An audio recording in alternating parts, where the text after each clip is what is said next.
Stop making it so precious. Hey, stop making it so precious. Yeah, I'm talking to you. Really, I'm just talking to myself, but if this message resonates with you, it's time to get the work done. To be great at anything, you have to suck at least once. So often we have these amazing ideas in our brain and we hesitate to get them done because we want them to be so perfect. They're our little babies. When we think of precious, we think of babies. When we think of babies, we think of soft, fragile, gentle. When I think of my sons, I don't think of that. We about to do it again? All right, let's go.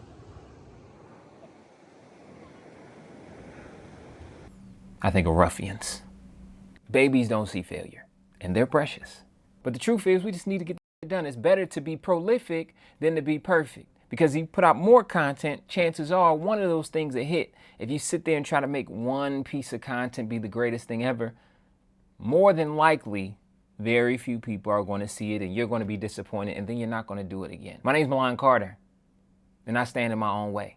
I've worked alongside some of the biggest names in Hollywood. Acting alongside of those heavy hitters is nothing when it comes to making my own content. I don't know why it is, why I'm so nervous. Like, I want this to be great because I guess I hold myself to this standard of perfection, but really perfection is procrastination. Perfection is procrastination. Perfection is just procrastination. There's nothing perfect about anything. The perfection comes in the imperfections. The beauty comes in the imperfections. I've been in over 40 commercials. I've been in a Netflix series with Arnold Schwarzenegger. I've acted alongside of Leslie Odom, Cedric the Entertainer, Eddie Murphy, Divine Joy Randolph, Keegan-Michael Key. Listen, I am always nervous when it comes to creating my own pieces of content. Why is that? I guess because my name is on it. If a show doesn't work out, I can always blame the showrunner. I can always blame the number one on the call sheet. I can blame the director. But when it comes to my content that I'm shooting, that I'm writing, that I'm creating, it's all on me. And I don't want to be a failure. But the truth is, I'm not. Just being here, just showing up means that I'm not a failure. Just you showing up to do whatever you need to do means that you're not a failure. It means that you're actually trying. Think about all the people that aren't trying. I know we shouldn't compare ourselves, but it takes a lot of effort just to show up. So pat yourself on the back for showing up. Pat yourself on the back for putting a pen to paper. Pat yourself on the back for putting an idea into your notebook. But now I want you to take it a step further. When I think about all the takes I get to do on set, when I think about how actors show up, we all make mistakes. And sometimes it's that mistake in that take that makes it so amazing. But if we're here trying to create content and you're so afraid to take the first step, you'll never be able to make that beautiful mistake. You'll never be able to share your art with the world. You're going to be the greatest content creator. You're going to be the greatest storyteller no one has ever heard of. Do you want to be the greatest anything that no one has ever heard of? I don't think so. I think right now it's like, oh, it sounds good. Yeah, I'm really a perfectionist. I really want to get my things done. But then 20 years from now, 30 years from now, it's really going to set in like, wow, something so small, something that really didn't matter stopped me from doing what I was supposed to do. I'm sorry, I'm a little hyped right now. It's like, because this is me. Like, I know how to write. I know how to create. I know how to shoot. Look at this lighting. Come on now. Come on. Oh, you see? Oh, this is the... You see that? How do I put this? I have some friends that will put out anything. They don't care. It could be great. It could be terrible. They just gonna put it out. And I envy them. The reason is because they just show up and do the work. And eventually, if they keep throwing shit at the wall, something is going to stick. And I think it's all about making sure that one thing sticks. I am now trying to throw everything at the wall, see what sticks, and really just explore my creative voice and explore what I'm able to do. Because one thing I realized, like when I was a waiter, when I was driving Uber and just hustling, those were the times where I honed my storytelling the most. I would have a new passenger and get to try out my new jokes, try out the same things, just try out different things and see what makes people tick, see what people like about me. And I was just spitballing because it was pressureless. Now, when it comes to creating something to put on Instagram, to put on YouTube, to put on TikTok, I'm like, oh, it has to be so perfect. But no, it doesn't. It just has to be me. It has to be authentically me. We're afraid that if our video doesn't do well, if this content we created doesn't do well, we failed. To be great at anything, you have to suck at least once. Michael Jordan wasn't always great at basketball. Ryan Coogler wasn't always the man who just produced centers making over $360 million. Michael B. Jordan wasn't always a leading man. They had to start somewhere, and so often we're afraid to start because we're holding our work so precious and we're so afraid to fail. Let it rip. As long as you're failing forward, as long as you're failing up, as long as you're learning each time you take a swing, that's all that really matters. So I challenge you, I challenge myself to stop worrying about it not working out.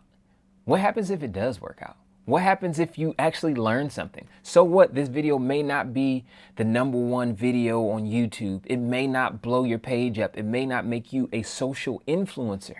But at the end of the day, it's making you a better person. It's making you a better creator, and you're learning something from it. So stop making your work so precious and just do it. It's better to be prolific than it is to be perfect. Create a whole lot of content and see what works, see what sticks, and really learn your voice. Because nobody wants to be the greatest artist no one has ever heard of. And I get it. You know, we are in this time, and they say the thief of joy is comparison. And it's almost impossible not to compare yourself when everything is sitting right there in front of you. It's like, oh, this person is creating motivational videos. Oh, this person is creating comedy.